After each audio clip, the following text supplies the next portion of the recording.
see in the future building software becoming a skill like I know Microsoft Office, thing that everybody can do, not just people in the tech industry? Oh my God, yes. I think it's going to be even more than that. It's going to be a skill like I know how to send a text message. I think in tech history, there's one thing which I think to me is the clearest parallel for what's happening right now. And this is in the 1400s, the printing press in Europe.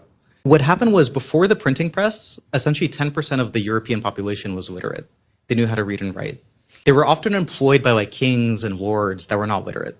You know, their job was to read and write. And this is not something that everyone knew how to do. The printing press was invented. Then there were two more presses. And in the 50 years after the first printing press, there was more literature published in Europe than in the 1,000 years before. And over the same period, the cost of literature, the cost of a book went down like 100x.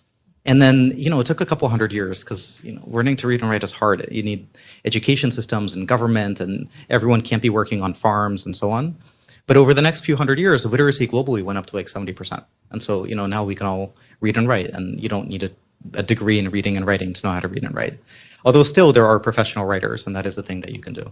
So I think the thing that's about to happen, and it's going to be much faster than 50 years, is software will be a thing that is fully democratized, that anyone can do. There's a lot of corollaries to this. So for example, let's say you're writing accounting software. The best person to write accounting software, I think maybe even today, is not an engineer, it's a really good accountant. Because they know the domain really well, and coding is the easy part. It's knowing the domain that's the hard part. I think this is just obviously the future.